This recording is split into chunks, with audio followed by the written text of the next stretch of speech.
facing our economy, the Finance Minister has done a commendable job. India needs to create jobs for our growing labor force to the extent of about 10 million persons every year. To do that, we need to accelerate the tempo of our growth. We need, as the 12th five-year plan has mentioned eloquently, a growth rate of about 8%. इस budget के दो लक्ष्य हैं, बड़े स्पष्ट हैं। एक लक्ष्य है कि अर्थव्यवस्था को मजबूत करना, उसमें स्थिरता लाना, जबकि विश्व भर में बड़े प्रश्न चिन्ह लगे हैं अर्थव्यवस्था पर। उसके बावजूद हमारे देश में अर्थव्यवस्था सुदृढ़ रहे, मजबूत रहे, सशक्त रहे, एक ये लक्ष्य है। और दूसरा लक्ष्य ये है कि हम जो भी कर रहे हैं और जैसे हम आगे बढ़ रहे हैं उसमें हर वर्ग और हर क्षेत्र के लोग उसमें भागीदारी पा सकें। दो लक्ष्य हैं, मैं समझता हूं इससे बेहतर कोई बजट आज के समय में हो नहीं सकता था। He has done an excellent job. He has been able to take care of the Aam Aadmi and at the same time put in place systems through which we can generate growth. ये तो accountant का budget है। आपका खर्चा बढ़ रहा था तो आपने कहा भाई ये खर्चा कम कर दो और आमदनी के बराबर खर्च लो और फिर कहो कि हमने घाटा कम कर दिया। इसमें कुछ नहीं है। इसमें जिनको आशाएं दिलाई गई हैं उनके लिए साधन नहीं है। इसमें किसान के लिए कुछ नहीं है। इसमें आम आदमी के लिए कुछ नहीं है और महंगाई पर नियंत्रण रखने के लिए कुछ नहीं है। तो ये तो एक काम चलता हुआ बजट है। No, the common man, the middle class, they have, and also the poor, they have got a big relief here in many sectors. And only the richer class, they need to pay something more. Different budget, it has reflected the aspirations of the women, poor, common man, farmers particularly, and this is the common man's budget. अत्यंत संतुलित, विकासशील, inclusive budget है। ये एक ऐसा budget है जो कठिन समय में हर प्रकार से दूरगामी है, दूरदृष्टि है। किसी भी प्रोग्राम को कम नहीं किया गया है और उसके बावजूद डेफिसिट को कंट्रोल में किया गया है। मैं समझता हूं सब मिला के मीन में निकालने वाले लोग तो होंगे हमेशा, लेकिन बहुत ही सराहनीय बजट है। This budget there was a lot of bravado but nothing substantial. The economy has come down from 10 to 3. So you may make a lot of noise about it, and ranking this budget, therefore, I wouldn't indulge in it at all. उम्मीद से भी बेहतर ये budget हुआ है, क्योंकि जिस तरह की मंदी पूरे दुनिया में चल रही है, इकोनॉमिक स्लो डाउन हुआ है, परंतु अगर आज देखेंगे उन्होंने किसी भी आम आदमी पर कोई भी टैक्स बढ़ाने का काम नहीं किया है। अगर टैक्स बढ़ा भी है तो उन लोगों पे बढ़ा है जिनकी आमदनियां 1 करोड़ से ज्यादा। आउटले आप देखेंगे, उन्होंने फूड सिक्योरिटी के लिए 10,000 करोड़ अलग से रखे। आप रूरल डेवलपमेंट में देखें तो 46% ज्यादा आउटले बढ़ा है। स्वास्थ्य में, शिक्षा में, आम आदमी के रियायत करने के लिए, जो आम आदमी के लिए, नौजवानों के लिए, महिलाओं के लिए, तो मैं समझ सकता हूं इसमें बहुत ऐसे स्कीम्स आए हैं जो महिला सेंट्रिक भी इस बजट को कहा जा सकता है। किसान का चेहरा बिल्कुल भी नजर नहीं आया वित्त मंत्री को, और आम आदमी का चेहरा जिसके नाम पर सरकार आई थी चुनाव जीतकर, आज वो चेहरा भी सरकार के सामने से गायब हो गया। कोई भी इस बजट को देख के कह सकता है कि जिस अर्थव्यवस्था का चुनौती भरा आरंभ वित्त मंत्री ने किया था कि हमारी अर्थव्यवस्था बहुत चुनौतियों से भरी है, क्या उस चुनौती का सामना करने का कोई एक कारगर उपाय भी इस बजट में है? I see this budget as a total disappointing and deceptive year too. They have bankrupted the economy. That's why there are no new ideas, no new programs, no new incentives for anybody. They have just offered lollipops to simply mislead the people. 1,000 crore for women, 1,000 crore for youth. What is this tamasha? ये इस budget के माध्यम से अर्थव्यवस्था में एक kick start मिल जाए, एक दोबारा से चालू हो, आर्थिक गतिविधि ऐसी कोई संभावना नहीं बैठती है। और जब केक का आकार ही, केक का साइज ही छोटा हो जाएगा तो स्वाभाविक रूप से जो मार्जिन पे लोग हैं, मध्यम वर्ग, निम्न मध्यम वर्ग और निर्धन लोग हैं, उन लोगों को सबसे ज्यादा नुकसान हो रहा है और इस बजट के बाद उनकी हालत और भी खराब होगी। इस बजट की जितनी निंदा की जा सके उतनी कम है। ये बजट में आंकड़ों का जाल पेश किया गया है। जिस तरह से कमी बेसी करके घाटे को 5.3% से लेके 5.2% पर ले आए हैं, वो तो मैं समझता हूँ चालाकी में शाबाशी के पात्र हैं वो, इस चालाकी में। लेकिन जहाँ तक बजट से राहत का सवाल है, आम आदमियों को और खासकर मजदूरों को, किसानों को राहत की बात है, वो इसमें कहीं दिखाई नहीं पड़ रही है। महंगाई कम होता कहीं दिखाई नहीं पड़ रहा है। मैं ये भी नहीं कहूँगा कि चुनाव के दृष्टिकोण से किया गया है। अभी तो लग रहा है कि चुनाव के दृष्टिकोण से बजट नहीं है, पर जो बजट है वो बहुत सुलझा हुआ नहीं बल्कि उलझा हुआ बजट का है। All right, so hosts of panelists here joining me to talk about today's budget, budget 13-14, really what the finance minister has come out with. But let me just introduce you to the panelists.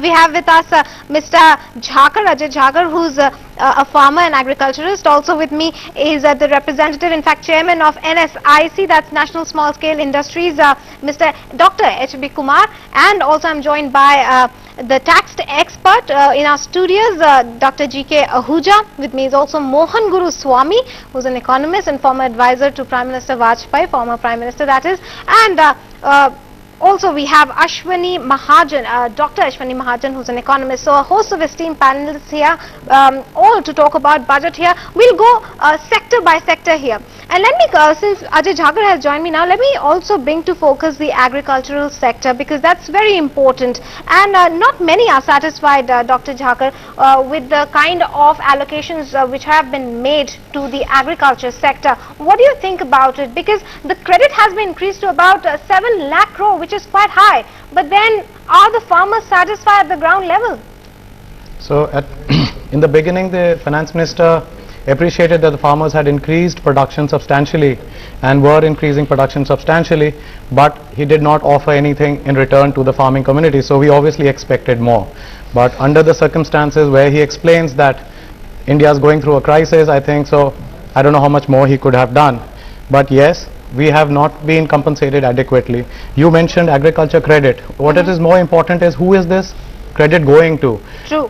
Over 30% of this credit is going to the city states of Delhi and Chandigarh, which is more than the credit going to 5 agriculture states. So it's not important what the figure that is quoted in the budget. What is more important is who is getting that credit. The fine print is important. Is anyone finding out where that money is going to? In fact, we also believe that the benefits of the loan waiver scheme which the UPA government had introduced did not reach the real farmers who needed it. Not many of them could actually be benefited because of that. Now, considering these circumstances, what do you think needs to be done?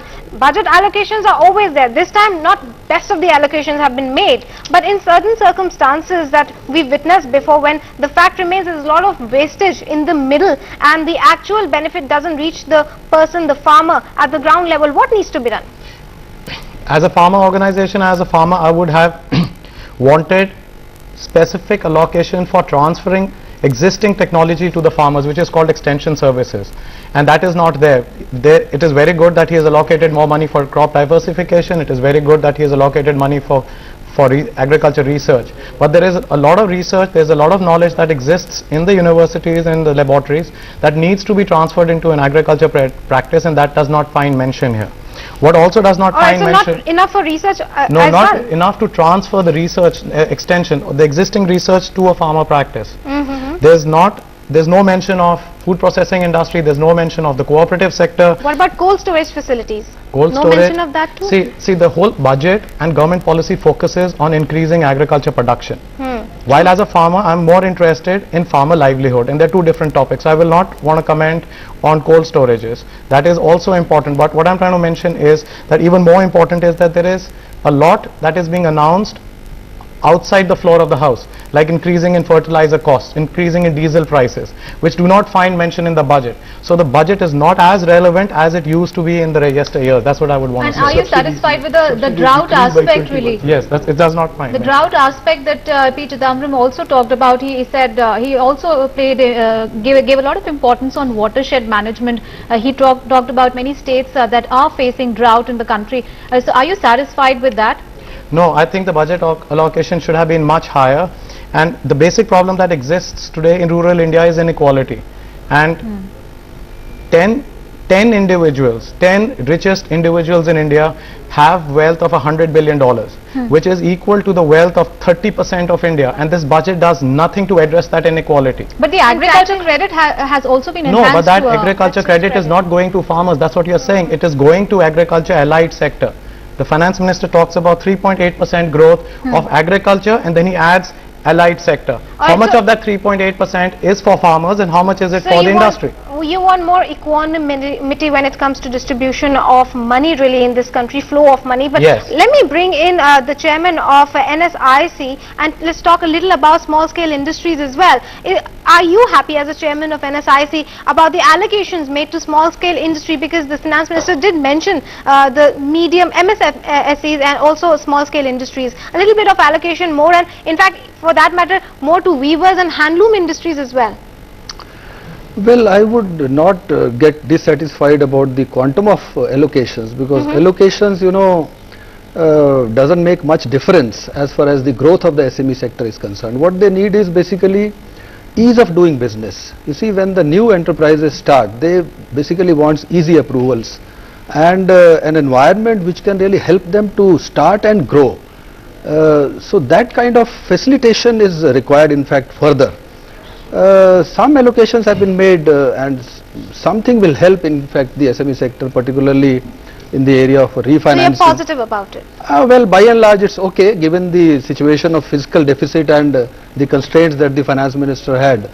By and large it should be okay, but then the SME sector expected a lot of things further also, which could have been done.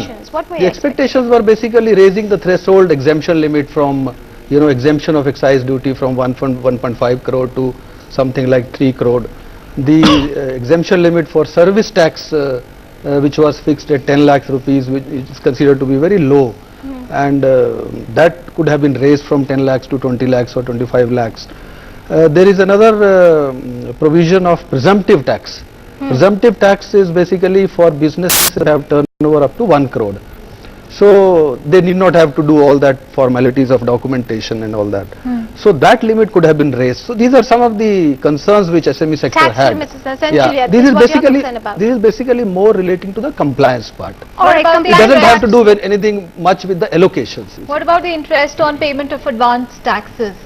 There was also a demand from the small scale industry. No, their demand was that the refund of taxes should be done quickly.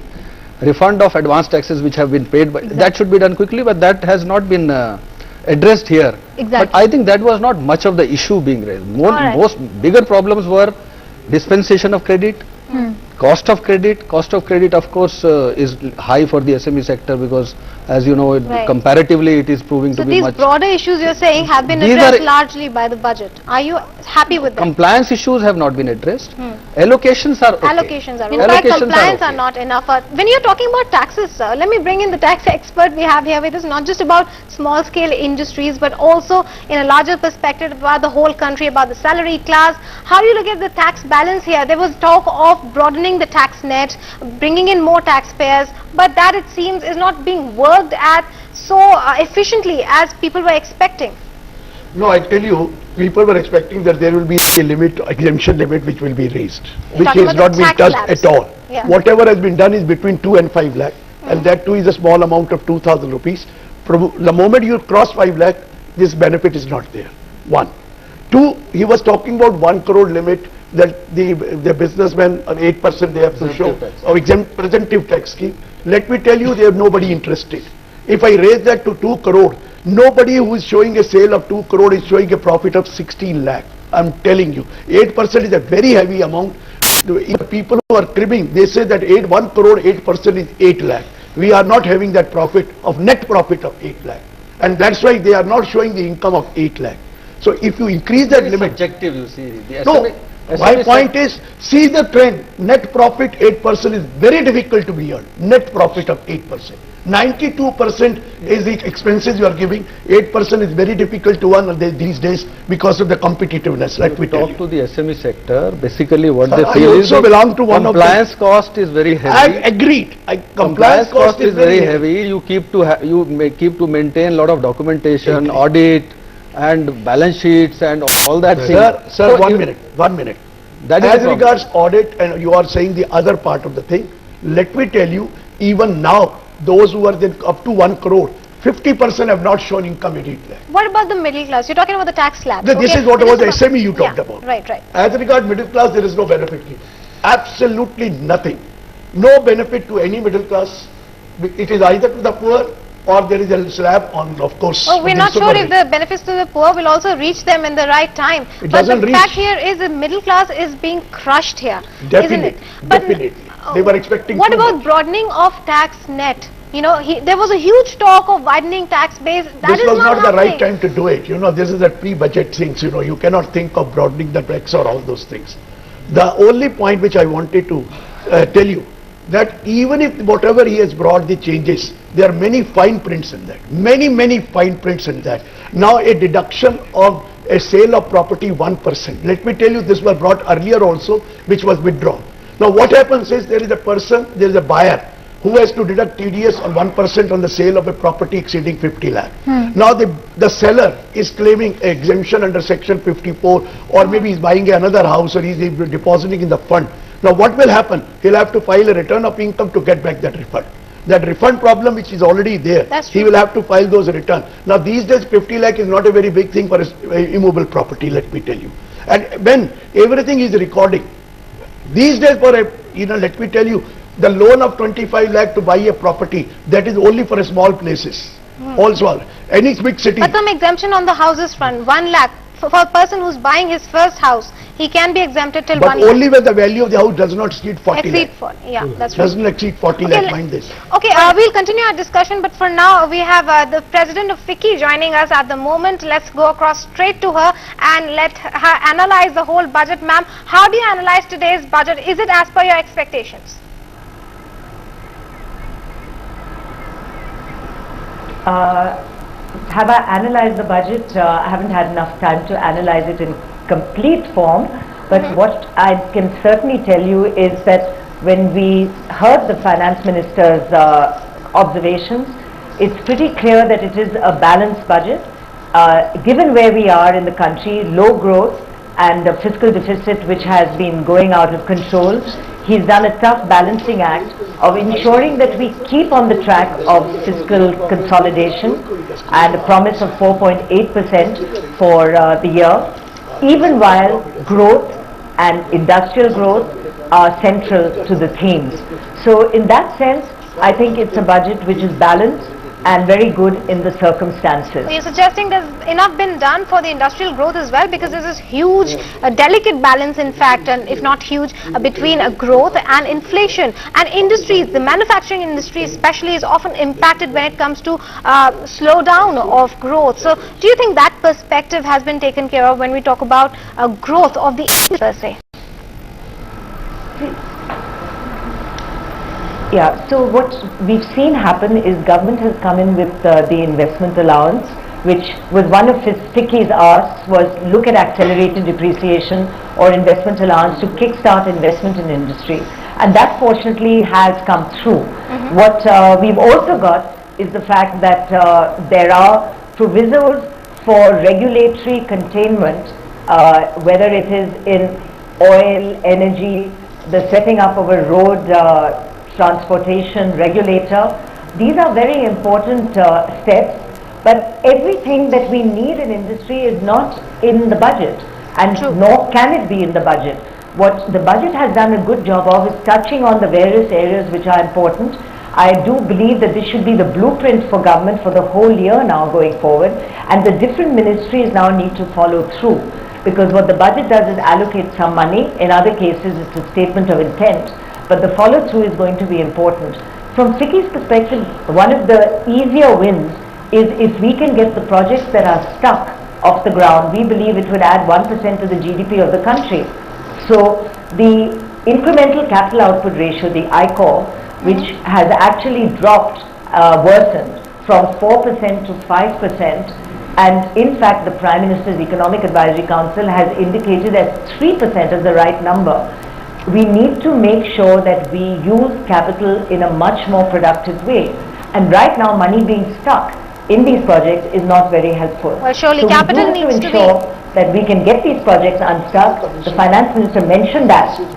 Yeah. Well, certainly capital needs to be used in a more productive way. That goes without saying. Seriously, that's the biggest concern here. But at the same time, what about the manufacturing sector? Because the productivity and the IIP figures is being affected over past few months. They have seen a decline, isn't it?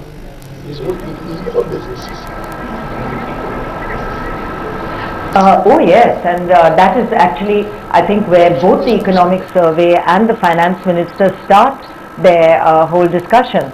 They started on the basis that there is an issue with the way the government is seeing growth, and industrial growth as central to that is clearly an issue. In fact, I would add that the service sector is important as well.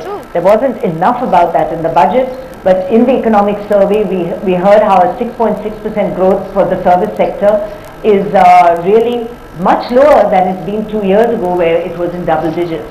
So we do need to give attention to all of these aspects which add to the growth of industry. But Ms. Kedwa, I would like to ask you, do you think that the budget really is taking a middle path? It is basically low ambition, low risk, just to avoid any sort of damage to the investor confidence?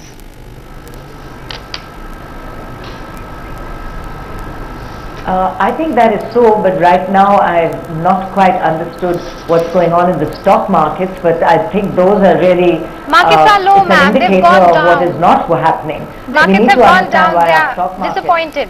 Markets have gone south. Exactly. Yeah. All right. Well, the other aspect here is, Ms. Kedwa. So that would tell you. Yeah, please go ahead. Sorry. Yeah, sorry, what is your question? Right, if I were to ask the other question, well, the bigger question here is, we've talked about a couple of sectors. You've spoken about manufacturing and service sector also. Markets are kind of disappointed. They've gone down south. But overall, if you look at the budget, is that the right approach which was needed at the moment? Finance Minister did talk about an inclusive growth, and then he also said that in order to fuel the engine of growth, you need to make a certain sacrifices. Do you think the right kind of sacrifices have been made here? Because when we talk about the revenue expenditure ratio or the fiscal consolidation attempt to bring down the fiscal deficit, a lot needs to be done. So do you think we are on the right track as of now? Well, at least the promise of the fiscal deficit at 4.8 is the right track. Are we going to be able to achieve it will depend first on how we read the fine print of the budget, which you will recall last year the whole issue of retrospective taxation, which threw the entire economy out of gear, was in the fine print. So we need to understand exactly what's there. I don't think it's going to be easy to achieve a growth of 6.1 to 6.7. And we're going to need a lot of work to get there. And a lot of that work lies outside the budget, more in the zone of regulatory frameworks and the way industry is administered within that. So what we have here is a budget that is attempted to do a noble task of walking the tightrope between revenue collection and expenditure in a year going to an election where being populist could have been one of the errors, which fortunately has not happened. Expenditure has of course gone up, we've seen that, and that to some extent is playing to the populist gallery, but it is acceptable, I would say. So now the issue is, where are the revenues coming from for that increase in expenditure? So there's one bet is on growth. This growth would give you more revenue. The other, of course, is that there may be areas like disinvestment, like sale of assets and such like, which help to close the gap, which we should really subject the budget to a little more analysis to see where those numbers come from. Certainly the enhanced taxation for corporates and for high income people is only going to generate about 13,000 crores. So it's not a lot of money. That much money is going to be going into shoring up government's holding in public sector banks. So the question I would ask is, how important is it for government to own 70% of the banking sector, and is this money not better used for other benefits to people and into schemes which benefit the people of India? Very importantly, yes, you did mention banking sector here, Naina Kidwai, but you know what really brings to focus here another aspect is, what about the subsidy bill, the big subsidy burden on the government? Of course, there are certain segments of the society, sections of society who really need that kind of a help, but the other sections who do not need help, again, a balance needs to be struck here. Subsidy bill is something government is working on, perhaps at least, but then again that leads to danger of inflation, rising inflationary pressure, again crushing the middle class.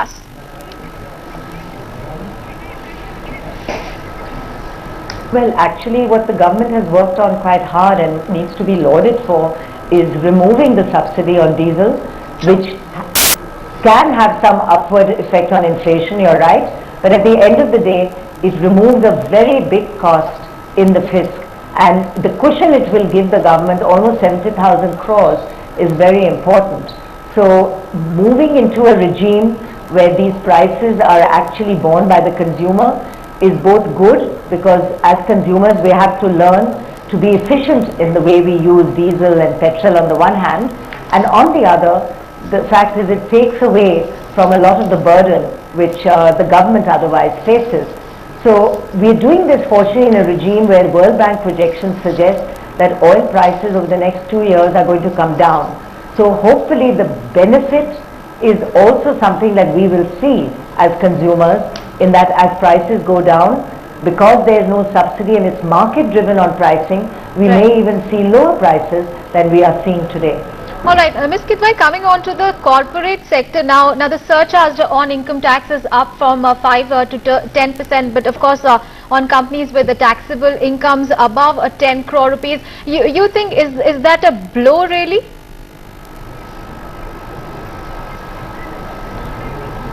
I think anything that today affects what a corporate can spend on its own investment is not ideal. However, we have to analyze this against the investment allowance and the set-off there, which will negate some of this negative impact, because the corporate tax will be paid on profit, the investment allowance is on investments made. So if you're a profitable company and you go and invest, there will be a set-off. Now, how that math works out in terms of how much is set off remains to be seen. But broadly, I would argue that money in the hands of our corporates, who are much more efficient in the way they use capital and spend money, would be better than money in the hands of government, where we know that the money is not always spent where it is intended. And what about taxing the super rich, the 10% taxes that the government has introduced this time round? To my mind, it's playing to the gallery. It was, I think, widely expected that this playing to the gallery would happen. Taxing 42,000 people more is not generating much income. The numbers are paltry. I would have said, why tinker with tax? I think that's what the stock market is reflecting. Tinkering with tax is not something which stock markets like. And what you will see as a result is, by the finance minister's own projection, the entire total of direct and indirect taxes which he is playing with is going to only generate 18,000 crores, which, as I mentioned, is about the kind of money which we are going to put into shoring up government's holding in the banking sector. So it really is a very small collection, and within that, I don't know the exact number that comes from the tax on the rich, but you know, should that money have been available to those same people to put into stock markets or into savings instruments, possibly, maybe in better form than indeed by paying taxes. But the fact that the tax is there, it's come as a surcharge with the promise that it's there just for a year. are hopefully what it will be just for a year, and those that will get taxed in this way, I'm sure it is going to grin and bear it. But from FICCI's perspective, we don't think putting these taxes on was a good idea. All right, Ms. Kidwai, a very basic question there. The budget actually assumes a GDP growth of about 13%. Do you think it's actually a bit of stretch and we can actually achieve that growth? Well, that's about 6%, 6 to 7%. Well, 6.1 to 6.7 is what the economic survey set out. Right. And it is, so it is, to my mind, not easy, given that we're going to come from a number that is down near 5%. So a full 1% plus increase. But I think if we can get, as I had mentioned earlier, projects that are stuck off the ground, at FICCI we believe that could add 1%. If we can get GST in, at FICCI we believe it could add 2%. And if the benefit of even just these two low-hanging fruit, I say low-hanging because the impact is so huge, can be brought into play in the course of the year, we will at least see an impact of some part of this in the course of the year. But we will need to see these big buck, really important changes coming in to ensure that growth goes not just up to the 6% levels that we would like to see as per the economic survey, but back up to 8%.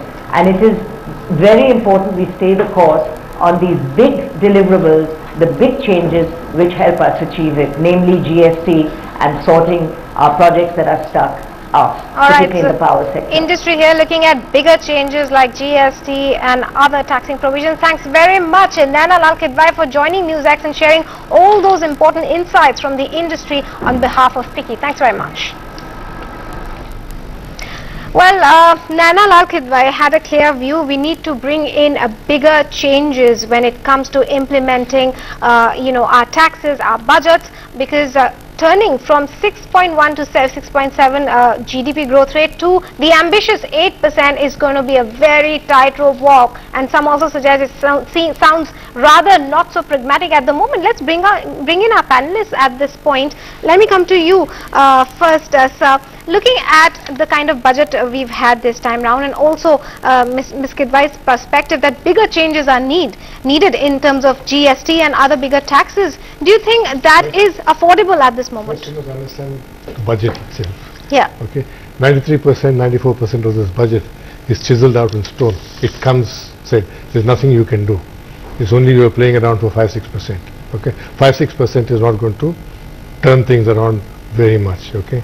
What you do in a budget is you show a direction and create a mood.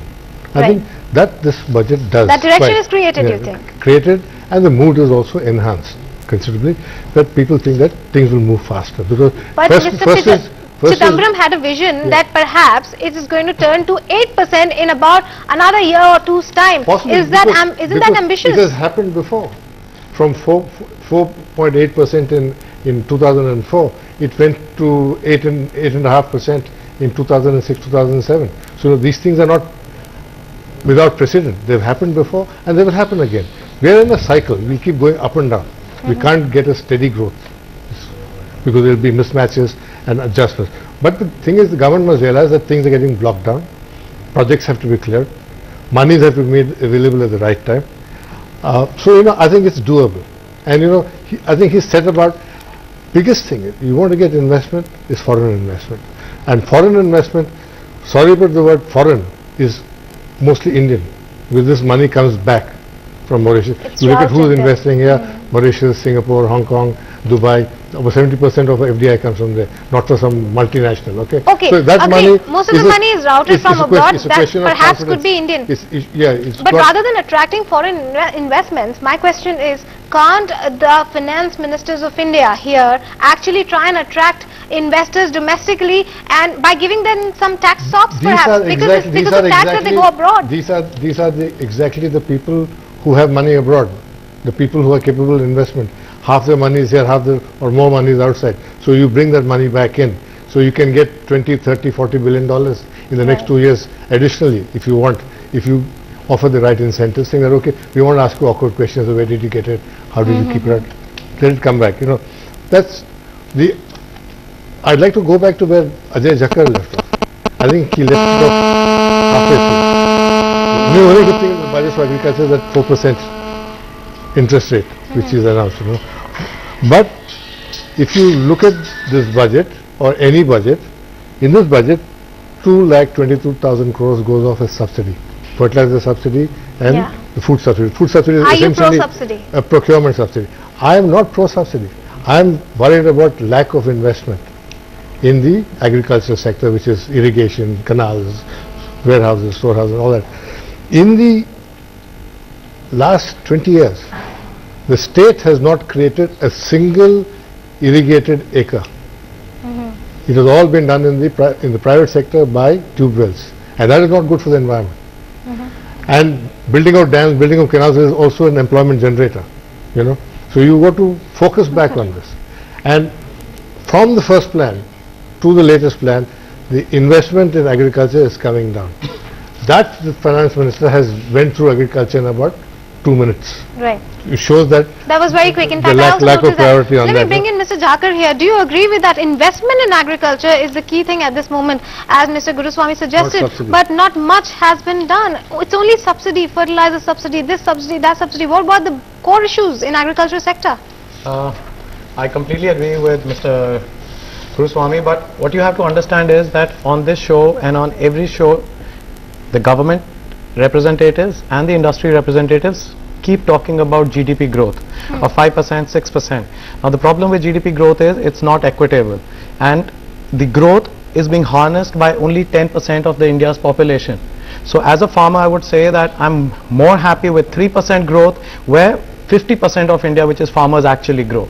And that's a different, the growth has to be equitable. And how would they grow? What do they you would want grow with, as he's saying, with investment in agriculture. True. Investment in agriculture infrastructure. There are no mandis in half of India where farmers, when they grow, they can go and sell. There's no agriculture, irrigation is not increasing. Yes, Pradhan Mantri Gramin Sadak Yojana is a good investment because it helps farmers move produce, and that helps prosperity in rural areas. So agriculture infrastructure investment is required, and that is what is lacking. Look at where the finance minister has gone out of the budget. He's gone to the Chambers of Commerce and Industry, he's gone to CII, he's not gone to Mr. Jakar's chamber, where farmers are there, and you talk to farmers. You see, the priority is all wrong, because 60% of the people are in the rural sector, employed by the rural sector. Even in the 457 million workforce we have, 350 come from the agriculture sector and rural sector. So you got to focus on that. All right, let me talk about priorities with an economist here also, Mr. Mahajan. Dr. Mahajan, here are our panelists who are alleging that perhaps the priorities of the finance minister are different. Agriculture sector is not taken care of, despite the fact that majority of population actually earns from agriculture in this country. How do you react to that? And also, being an economist, tell us about the overall situation of the economy when such budget is implemented. Is this the right thing to do? Are we on the right track? In fact, if we look back, we find in the last 20 years, the agriculture has been the worst sufferer in terms of the budget allocation. From about 27% of the total budget allocations, now agriculture and the allied activities have got limited to hardly less than 5%, and pure agriculture has remained near 1%.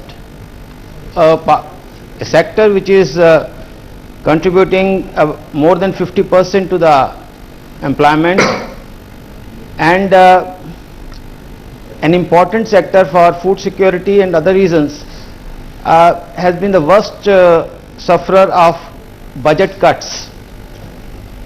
And in this way, if we talk about the food security, if we talk about the poverty alleviation and other social welfare measures, perhaps we are strong somewhere. And for say when you are allocating less for the agriculture, and we are talking about the cutting down of the subsidies. You were talking about subsidies which were around 3% of the GDP. Now by simply chopping out the subsidies on different items. Say you have cut down the subsidy on petroleum commodities. Right. Now petroleum commodities, where you have cut down the subsidies? You have cut down the subsidies on diesel, which is largely being used by the farmers. Right. So rise in the cost of production of the farming, and on the other hand, as Ajay was rightly pointing out, the extension subsidies have been worst hit. Well, absolutely. So subsidies are basically here the point that we are discussing on this show. Very important point there. There have been huge reactions on subsidies, and you know what? As many people I've spoken to, there have been very different views also. Let me just go to our panelists and get their views on subsidy burden or the bill. Let me tell you first. Let me begin with you only, Mr. Mahajan. Yeah, actually the subsidies are nothing of that sort that you can just simply cut. Why you are giving subsidies for food? Because people are not able to afford food. Why you are giving subsidies for petroleum products? Because you want to keep the petroleum prices low, so that the transport cost and the agricultural cost can be kept low. Why are you giving subsidies to the farmers on fertilizers? Simply to cut down their cost. So subsidies are not something which you can simply cut and say it's useless expenditure. All right, subsidies are something that we cannot cut. That is what you are saying, Mr. Mahajan, but there are panelists here who seem to disagree. Yes, Mr. Guruswamy. Subsidies come in all forms and shapes. Okay, there are some direct subsidies. You know, LPG, 500 rupees a cylinder, direct subsidy. Mostly goes to the undeserved and unmerited. 80% in rural areas are upper classes, 55% in urban areas are upper classes. They don't deserve it. Okay, you want to cut it. Fertilizer subsidy, bulk of it goes to the large farmer. 80% of it, there is empirical evidence, doesn't go to the small farmer, because 60% of the land in this country is dry land, and 80% of the land holdings in this country are small holdings. So subsidy essentially not reaching to the right people. Yeah, but what you know, should be done? For instance, either we make sure that it reaches that the is right one people, form of subsidy. or we do away with There is them. one form of subsidy. The other form of subsidy which we don't see is the losses the public sector undertakings make. We gave away 43,000 crores to Air India. That's the subsidy. It comes from somewhere. Right. You make losses. You got to deal with administratively with some, and directly cutting the others. But you got to announce a phased program of withdrawal from subsidies. This system has got addicted to subsidies. But can we do away with them? We got to take it on bit by bit. They're not. You see, after all this noise, the reduction in the petroleum subsidy was only 13,000 crores, and the subsidy is 1,60,000 crores. Mr. Guruswamy, if you can hold on, please come in. A very important point. Dr. Patra. Yes. The yesterday's survey report carried two tables on subsidies. The table by Abhijit Bhattacharjee and Gaurav Chiplunkar. And both these tables have a comparative study of subsidy as to whether the subsidy really reached the correct people. And you would be astonished to know that the poorest 20% in the villages get only 0.05% of the subsidies. Rest of the subsidy goes to the rich people in the villages and in the town areas. So the problem is the subsidy should hit the right people at the right place and should not be going down the drain by going to the rich pocket. And Mr. Patra, but obviously you're talking about that the subsidies reaching the right people, but here we're talking about the budget allocation, and we're talking about the subsidies in budget. That is something that really we can't do away with. See, I always told that after all the subsidy and the populism got birth from Congress's womb. So it's the mother of populism. So it's best that you ask Tehseem about this question. But I would say that yes, subsidy is an essential process in our country where majority of our people stay below the poverty line.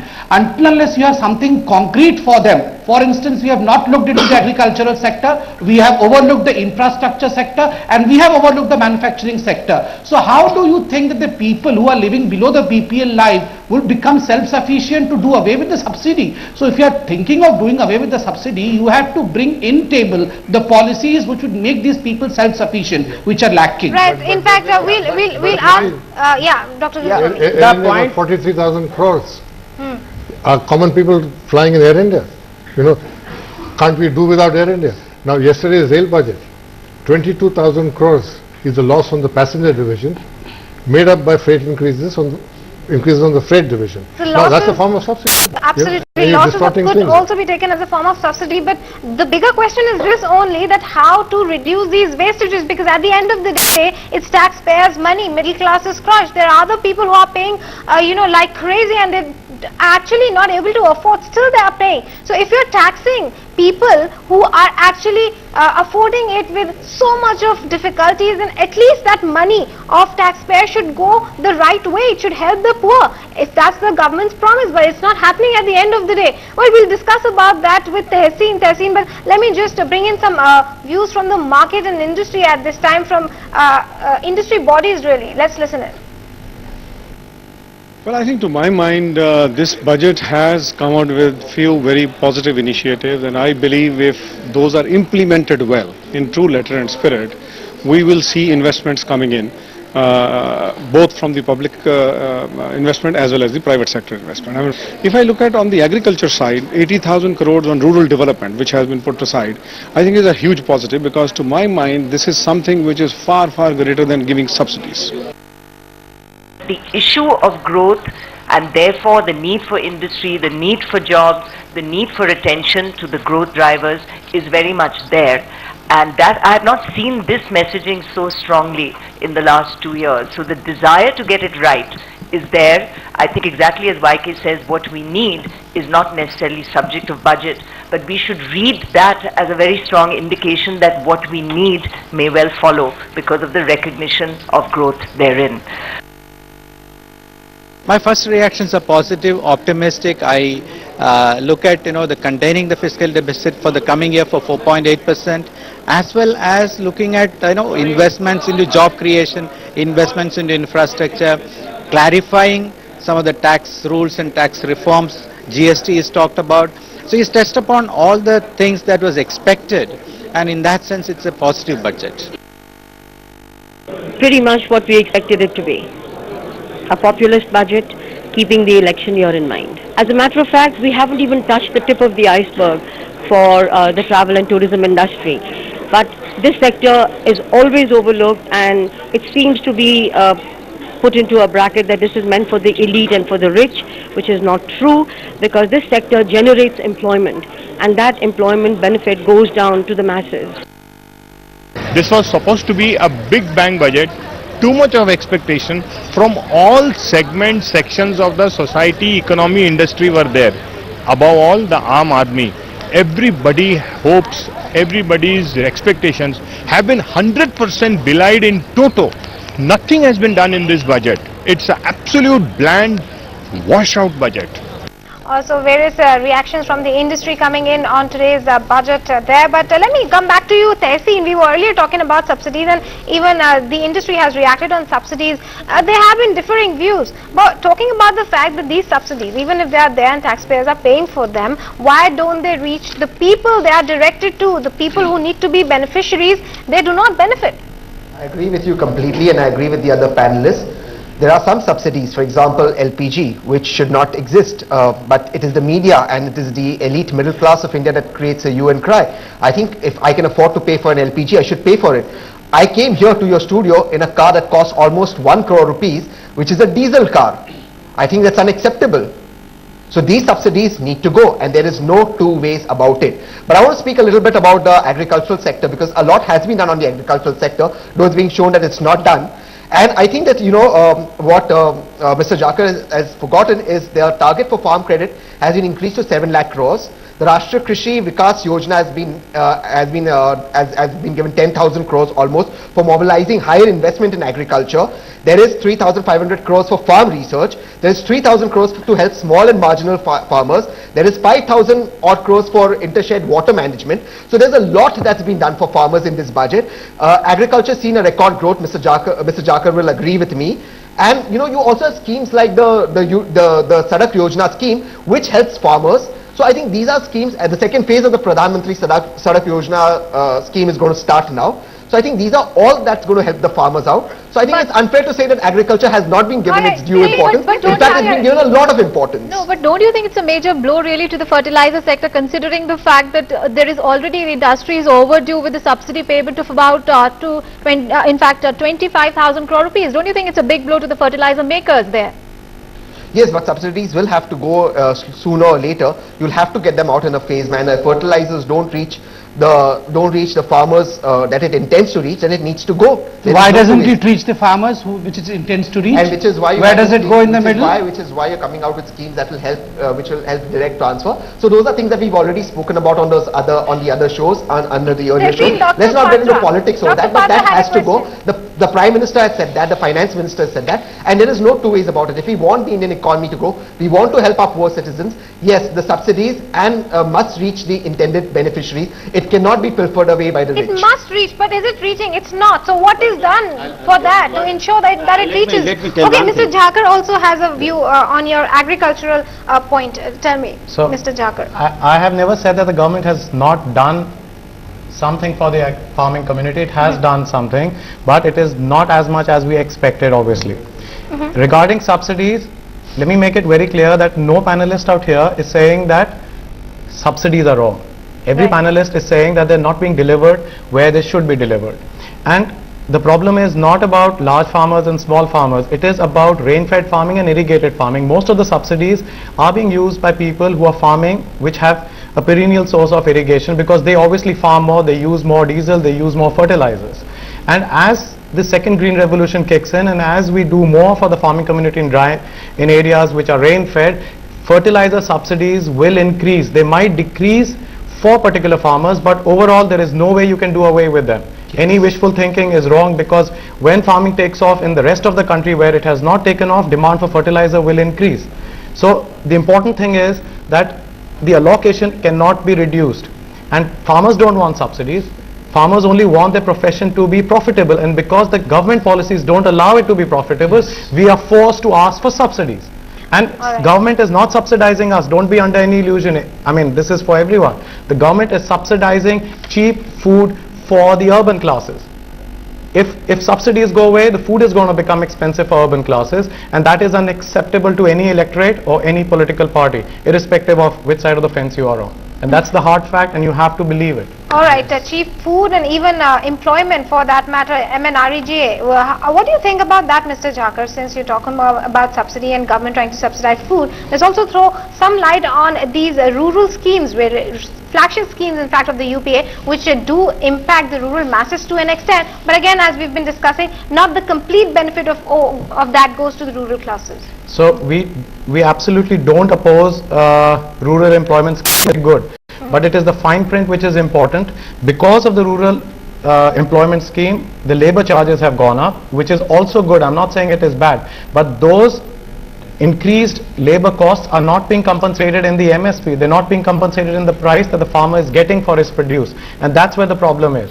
If you try and look at problems in individual slots, you find solutions.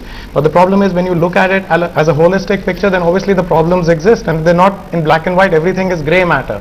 So the rural employment scheme is good, but the way it is implemented, it is not good, in the sense that labor cost is going up and the farmer is not being compensated for it. Tenzin wants to come in. I think Mr. Jhakar will agree with me that the only way for agriculture to grow more than 4%, or even very, very ambitious 4.5%, is for technology to come into agriculture and landless labor to get out of agriculture.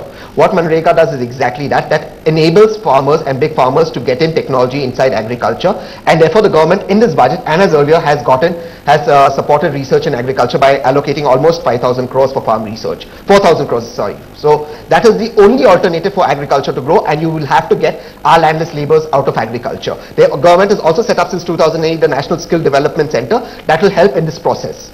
Piyushi, can I come in over here? Yes, Dr. Palra.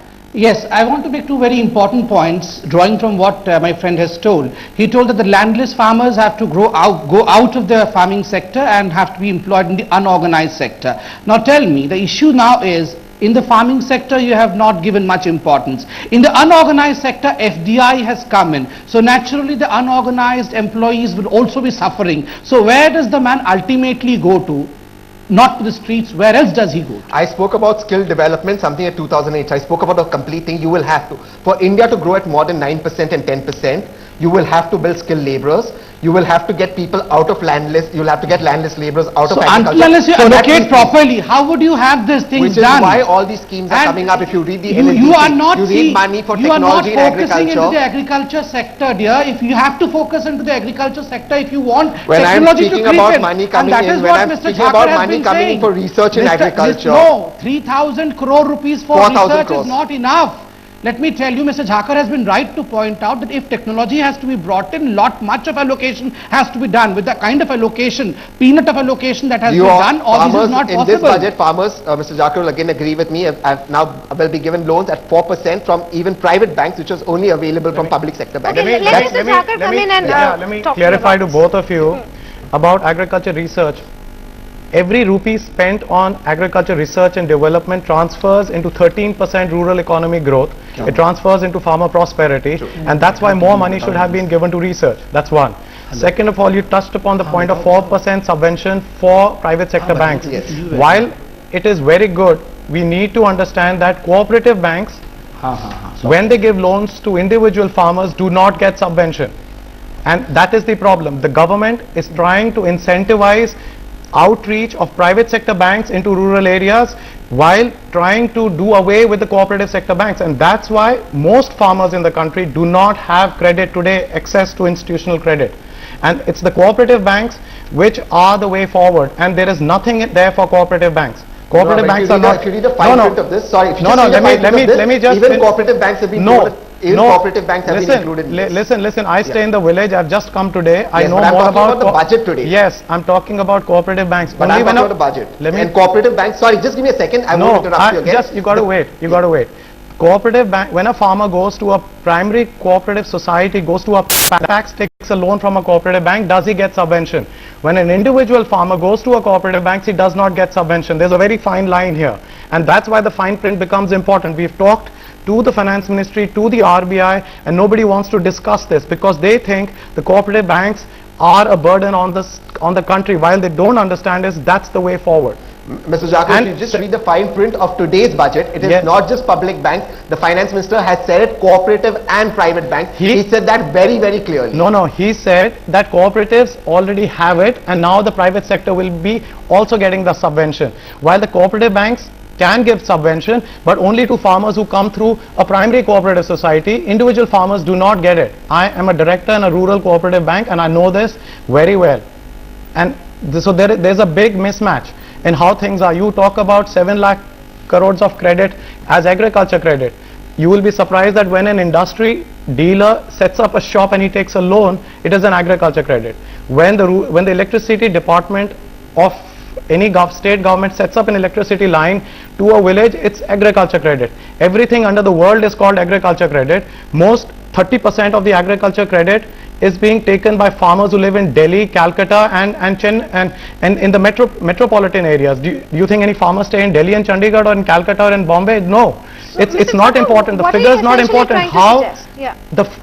Where that money is going to, who is it going? There's never been and CAG audit of the agriculture lending portfolio of public sector banks, and that's the problem. You're trying to suggest that the actual rural masses do not get the benefit of it. It is just the farmers based in metros who get the benefit of it. Not farmers based in metros. People claiming to be farmers get the benefit, and it's the public sector bank which is fudging facts. It's not individuals. I'm not blaming individuals for taking those loans. So what are you asking from the government? What should be done to tackle this problem? We have asked again and again. We are asking the government to audit the agriculture lending portfolio of all public sector banks, and there is fudging of more than 50% of the credit that they're claiming that farmers are getting, and they can do it for the last 10 years, and we will stand with what we say.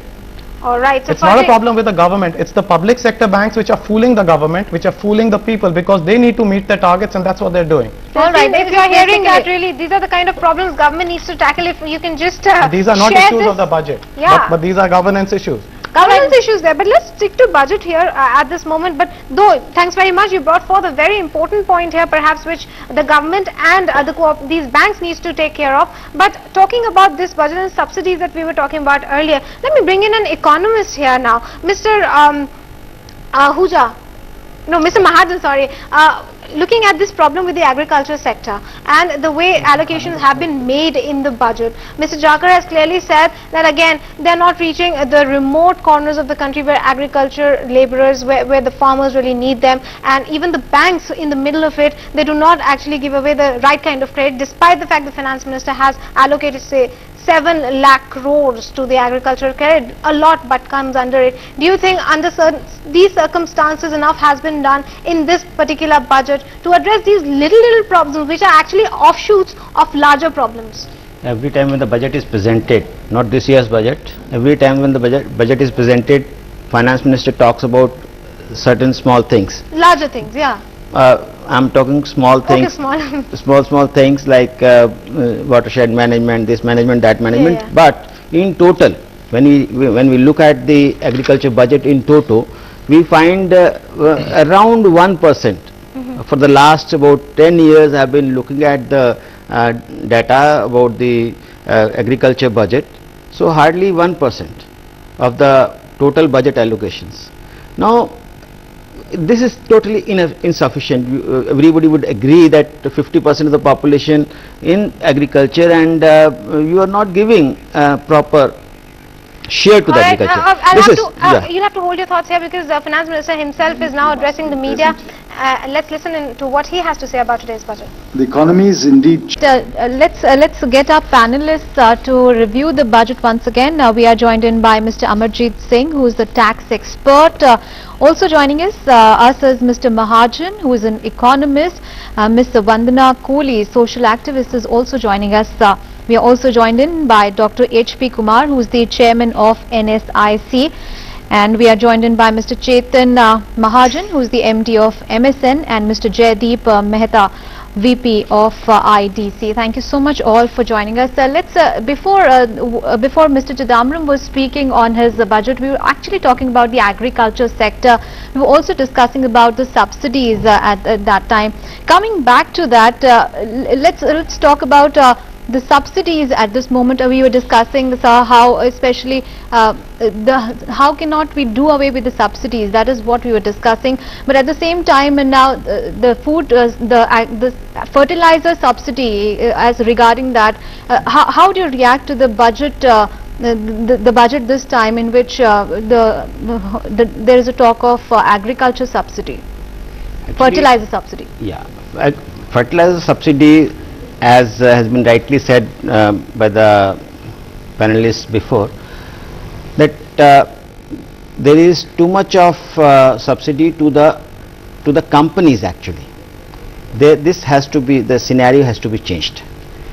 You are benefiting the companies, farmers are not actually directly getting benefited. Therefore, suggestions are there, direct subsidy to the farmers, or subsidies for organic manures and other things. So this is a long run story, but for the time being you cannot take away the subsidies for the farmers and allowing the prices of agricultural products to go up, and agricultural products, especially the food products, going away from the common masses. One.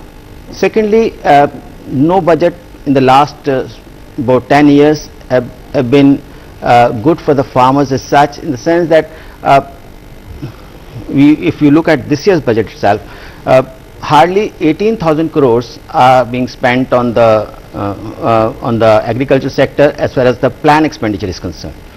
So giving away just 1% of the total expenditure on the farmer, on the agricultural sector development, the plan expenditure, so this is no good in the sense that and especially if you look at the agricultural spending in the budget. So I'd like to interrupt you at this moment. We'll just come back to you on the budget analysis, especially with regards to the agriculture sector. But right now there is breaking news coming.